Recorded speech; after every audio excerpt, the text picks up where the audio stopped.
আজকে সন্ধ্যা থেকে রবিউল আউয়াল মাস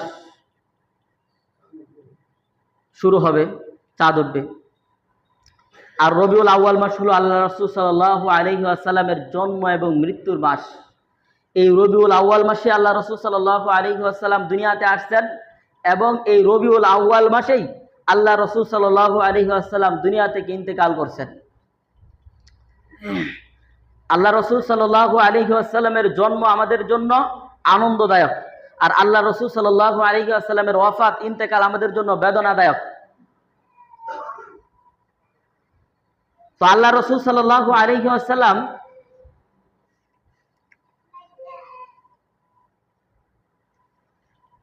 কোন তারিখে জন্মগ্রহণ করছিলেন এ ব্যাপারে আমাদের এই জামানায় আসা আমরা জন্ম সনদ করতে হয়, ভোটার আইডি কার্ড করতে হয়, বিভিন্ন জায়গায় জন্ম তারিখটা প্রয়োজন পড়ে। কিন্তু নবীজি যে জামানায় আসছিলেন ওই জামানায় জন্ম তারিখটার কোনো প্রয়োজন ছিল না, লিখে রাখার প্রচলন ছিল না। আমাদের জামানায় যেরকমটা প্রচলন আছে যে একটা শিশু বাচ্চা জন্ম হইতেই এটার জন্ম লিখে রাখা হয়, তো এরকমটা নবীর জামানায় ছিল না। যার কারণে হাদিসের মধ্যে আল্লাহ রাসূল সাল্লাল্লাহু আলাইহি ওয়াসাল্লাম রবিউল আউয়ালে জন্ম হয়েছে এটা ইতিহাসে পাওয়া যায়, এবং হাদিসের মধ্যে পাওয়া যায় নবীজি সাল্লাল্লাহু আলাইহি ওয়াসাল্লাম সোমবারে জন্মগ্রহণ করছেন। কিন্তু কোন মাসে জন্মগ্রহণ করছেন এটাও হাদিসের মধ্যে পাওয়া যায় না, ইতিহাসের মধ্যে বিভিন্ন পাওয়া যায়। হ্যাঁ, ইসলামী ইতিহাসের মধ্যে অনেক জায়গায় পাওয়া যায় আল্লাহ রাসূল সাল্লাল্লাহু আলাইহি ওয়াসাল্লাম রমজানে জন্মগ্রহণ করছেন, কিন্তু এটা উলামায়ে কেরাম এই মতটা গ্রহণ করেন না। ইতিহাসের মধ্যে অনেকগুলো মত আছে, সবচাইতে গ্রহণযোগ্য মত হলো আল্লাহ রাসূল সাল্লাল্লাহু আলাইহি ওয়াসাল্লাম রবিউল আউয়াল মাসে জন্মগ্রহণ করছেন। আবার রবিউল আউয়াল মাসে কোন তারিখে জন্মগ্রহণ করছেন এটা নিয়ে আবার ইতিহাসবিদদের মধ্যে ইখতিলাফ আছে, যেহেতু এটা কোরআন হাদিসে নাই। ব্যাপক এই কোরআন হাদিসে জন্মসালটা আসে না, ইতিহাস নির্ভর। তো ইতিহাসেও এটা নিয়ে একটা মতানৈক্য আছে। এর মতানৈক্যের মধ্যে অনেক উলামায়ে কেরাম লেখছেন, কিছু কিছু উলামায়ে কেরাম, অনেক বলা যাবে না, কিছু কিছু উলামায়ে কেরাম লেখছেন 1 তারিখ অথবা 2 তারিখে জন্মগ্রহণ করছেন রবিউল আউয়াল মাসের। আবার ইতিহাসে আছে আল্লাহ রাসূল সাল্লাল্লাহু আলাইহি ওয়াসাল্লাম রবিউল আউয়াল মাসের 8 তারিখে জন্মগ্রহণ করছেন, 9 তারিখে জন্মগ্রহণ করছেন, 10 তারিখে জন্মগ্রহণ করছেন, 11 তারিখে জন্মগ্রহণ করছেন, 12 তারিখে জন্মগ্রহণ করছেন। তবে উলামায়ে কেরাম যারা ইতিহাস নিয়ে বেশি গাড়াগাড়ি করেন তাদের মতে নির্ভরযোগ্য যেটা সহিহ কথা, যেই দুইটা মত দিচ্ছেন যে এই তারিখেই নবীজি সাল্লাল্লাহু আলাইহি ওয়াসাল্লাম জন্মগ্রহণ করছেন। 2টা তারিখ, একটা হলো রবিউল আউয়াল মাসের 8 তারিখ এবং 9 তারিখ।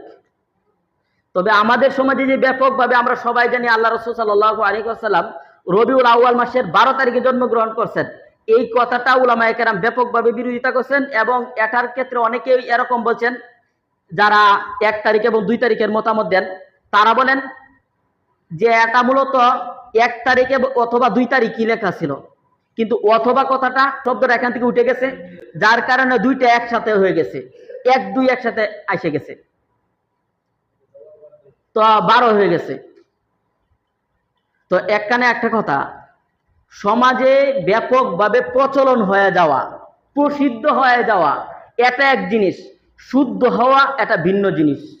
আমাদের সমাজে আছে না, একজন মানুষের নাম একটা আছে, সুন্দর একটা নাম আছে, কাগজে কলমে নামটা আছে, বাবা মা একটা ভালো একটা নাম রাখছে, কিন্তু এই নামটা সমাজের কেউ জানে না, সমাজের মানুষের জানে একটা আত্রা ফাত্রা নাম আছে না, সমাজে প্রচলন হয়ে যায় যে নামটা দিয়ে মানুষে এক সময় তাকে এই তিরস্কার করতো, উপহাস করতো, উপহাসমূলক নাম প্রচলন হয়ে যায়। তো এরকম হয়। আরেকটা উদাহরণ দেই, এটাও প্রচলিত ভুলের মধ্যেই পড়ে। কোরআন শরীফের মধ্যে আয়াত কয়টা আছে আমরা কয়টা জানি? 6666। এটা আমরা ব্যাপকভাবে জানি, অথচ 6666টা আয়াত আছে, এটা কেউ প্রমাণিত নাই, এটা কোনো আলেমও বলে না। শূন্য শূন্য অনেক যারা ওয়াইজ তারা বলে, কিন্তু 6,666টা আয়াত আছে কোরআনে। এটা গণলে আপনারা কেউ পাইতেন না, গণলে পাইবেন 6,236টা আয়াত আছে কোরআন শরীফে, 2,636টা আয়াত আছে। কিন্তু ব্যাপকভাবে প্রচলন আছে কি 6,666টা আয়াত। তো এখানে দুইটা কথা, একটা হলো প্রসিদ্ধ কথা আর আরেকটা হলো শুদ্ধ কথা। প্রসিদ্ধ কথা হলো 6,666টা আয়াত কোরআনের, আর শুদ্ধ কথা হলো 6,236টা আয়াত কোরআনের। তো একটা হলো যদি বিশ্বাস না হয়, কোরআন তো সবার ঘরে ঘরে আছে, মসজিদে আছে, এক সময় সময় করে আইসা একটা গণা শুরু করে দিবেন যদি বিশ্বাস না হয়। এটার তো আর